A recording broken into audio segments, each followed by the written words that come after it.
All right, so are you ready to unpack something maybe a little spicy today? Ooh, spicy good. Let's do it. Okay. Today's deep dive is all about a pop culture phenomenon, and we're talking step-sibling romance. Buckle up. Buckle up, because we're going to explore why this trope is so popular, the ethical questions that it raises, and the impact it might have on viewers and readers. It's a fascinating topic, for sure. It really is. And we've got the perfect source material for this. Oh, yeah? Lay it on me. A Reddit thread about the Amazon Prime movie My Fault, Okay. which is based on a popular book series. Gotcha. Get ready for some seriously passionate opinions. I bet. Okay, so let's jump right into this Reddit thread. Let's do it. The original poster on this thread kicks things off by saying that they were super uncomfortable with the main romance in the movie because, wait for it, the characters are step-siblings. Oh, yeah, that's a big one. It is. It is. So that discomfort really highlights how this trope challenges our traditional understanding of family and those inherent boundaries we have around romantic relationships. It's definitely pushing some buttons, I think. It is. But here's the thing. The thread isn't all negative. Okay. Some viewers absolutely loved the movie awkwardness and all.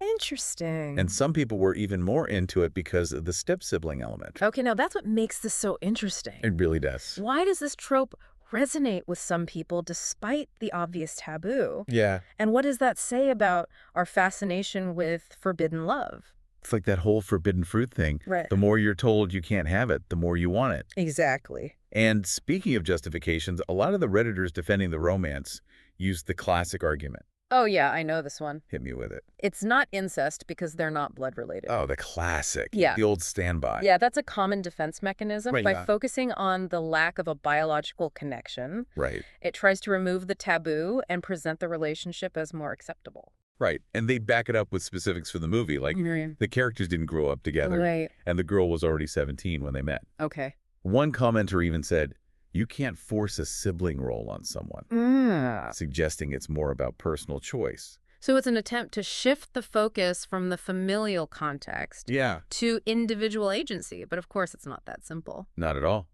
And some commenters brought up the other side of the coin, Okay. arguing that this trope completely misrepresents the reality of blended families. Right. They felt like it minimizes the challenges those families face and disrespects the unique bonds they create. Yeah, it's a valid concern. It is. For many, the idea of romantic attraction between step-siblings, even without a blood tie, Yeah. feels deeply inappropriate and Oh, potentially damaging to the fabric of those families. And just to complicate things further, Mhm.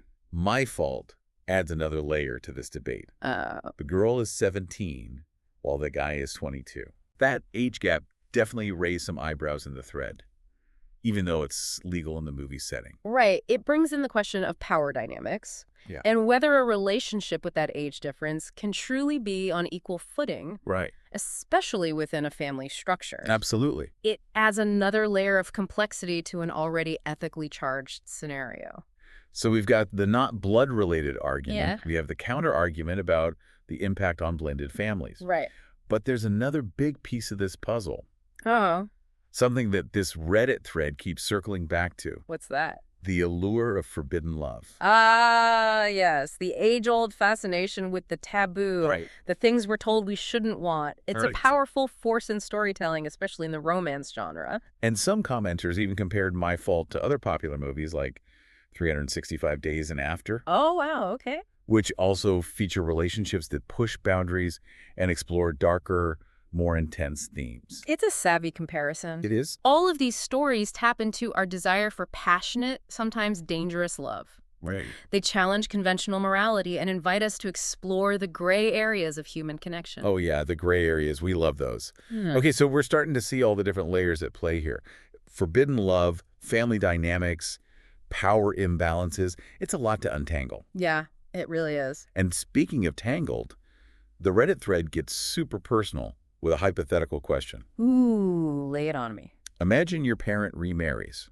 Okay. You get a new step-sibling you've never met, and suddenly you find them attractive. Oh, boy. What do? Do you suppress those feelings or go for it? Oh, that's a tough one. It forces you to confront the taboo directly. It does. And the original poster throws in another wrench. Oh, no. What if the relationship doesn't work out? Oh, But your parents are still happily married, awkward family gatherings for life. Thanksgiving dinner drama. Exactly. But you know what? Some commenters were totally unfazed by this scenario. Yeah, one even said, "It happens more than you think, just get over it." Oh. Another one argued that judging step-sibling relationships is like saying it's wrong for people from different families to marry if their siblings had previously married each other.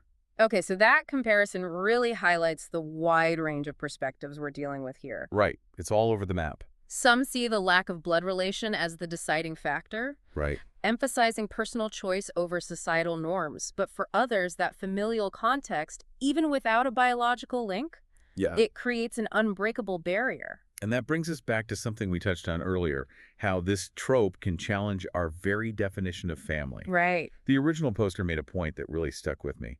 They said this trope misrepresents blended families, Okay. and it suggests that blood ties are the only real bonds.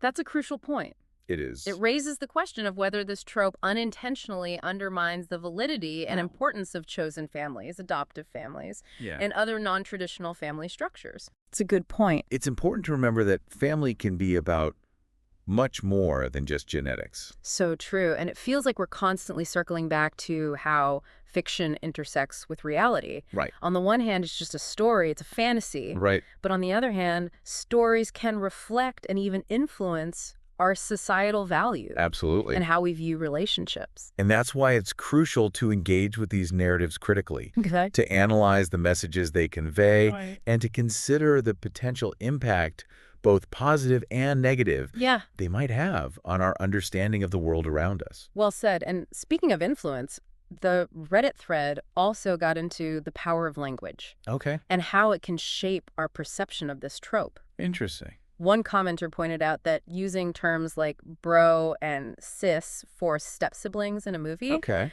can actually make the romance seem even more taboo and funnier in their opinion. It's fascinating how those subtle language choices It is. can have such a big impact on how we experience a story. It speaks to the skill of writers and filmmakers in playing with our expectations and emotional responses. It's like they're deliberately walking that tightrope between reinforcing the taboo Right. and using humor to undercut it. Mm. Pretty clever when you think about it. It highlights the power they have in shaping cultural attitudes Yeah. towards sensitive topics like this. Right. They're not just telling a story, they're contributing to a larger conversation about what's acceptable, Yeah. what's desirable, Right. and what's off limits. Okay, before we get too deep into the philosophy of it all, let's Yeah. bring it back to my fault for a second. Okay. Remember, some of the Redditors genuinely enjoyed the movie, even with the step-sibling romance. Right.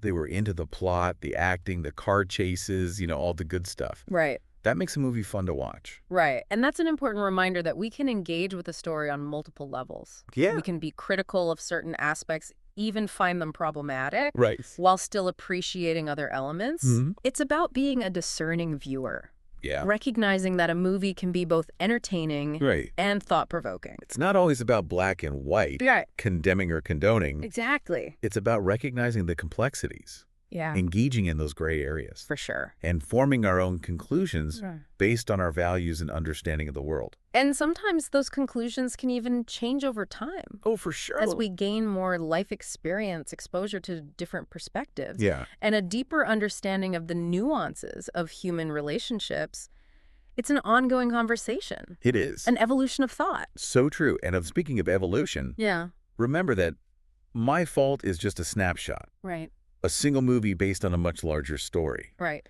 A few Redditors pointed out that the movie is actually part of a whole book series. Oh, wow, okay. They suggested that reading the books might give you a more nuanced and complete picture Yeah. of the characters and their relationship. It's a great point. Books often provide a level of depth and intimacy. That's hard to capture on screen. For sure.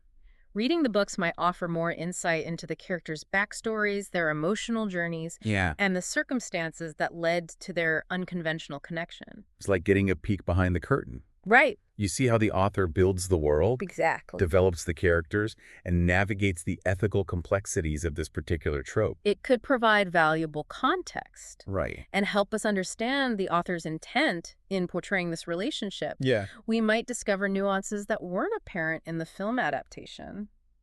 It makes me think of how we often judge a book by its cover, Yeah, or in this case, a movie by its trailer. right. Sometimes To truly appreciate the complexities of a story, we need to dive deeper, Absolutely. explore the source material, Yeah. and engage with all those layers of meaning woven into the narrative. It's about going beyond the surface level, peeling back those layers and discovering those hidden gems of insight and understanding. It's what makes exploring stories like this so intellectually stimulating and rewarding. It's like peeling back the layers of an onion. Exactly. Each layer reveals something new, adds complexity, and deepens our understanding of the whole. I like that analogy. And speaking of layers, the Reddit thread also touched on something else that adds another dimension to this whole discussion. Okay, what's that? Cultural context. Ah, yes. The importance of recognizing that different cultures may have different perspectives Right. on what's considered taboo or acceptable. Totally. What might be seen as shocking or controversial in one culture could be viewed as perfectly normal or even celebrated in another. And My Fault, remember, is a Spanish film. That's right. Some Redditors argued that watching the movie in its original language, Okay. with Spanish dialogue, might provide a different experience Okay. compared to watching the English-dubbed version. That's a really interesting point. Language is more than just words. Yeah. It's a carrier of culture values and subtle nuances of meaning. For sure. Watching the film in its original language could offer a deeper understanding of the characters, Yeah. their relationships, and the cultural context in which the story unfolds. It's like experiencing the story through a different lens, Right. one that's more attuned to the cultural nuances and emotional expressions Exactly. embedded in the original language. It highlights the importance of stepping outside our own cultural frameworks Totally. and embracing the richness and complexity of different perspectives sometimes to truly appreciate a work of art. Yeah. We need to engage with it on its own terms. Like we're expanding our worldview. Right. One movie, one book, one conversation at a time. Exactly. And it makes me wonder if the appeal of My Fault, especially for those who watched it in Spanish, goes beyond just the plot. Okay. Maybe it's about connecting with a different culture's way of telling a story, of expressing emotions. That's a great point. It speaks to the power of art. To transcend language and cultural barriers. Sure. Even if you don't understand every word, you can still be moved by the performances, the visuals, Wow. overall feeling the story evokes. It's like music. Yeah, You don't need to speak the language to feel the emotion in a song. right. Maybe it's the same with movies. Absolutely. You can still connect with the human experience at the heart of it. And in a way, it might even enhance the experience. Oh, really? It challenges you to pay closer attention to those nonverbal cues. Okay. The subtle expressions, the unspoken dynamics between characters. Interesting. You're forced to engage with the story on a deeper, more intuitive level. You've totally convinced me to watch the Spanish version. I think you'll enjoy it. It's like getting a whole new perspective on something you thought you already knew.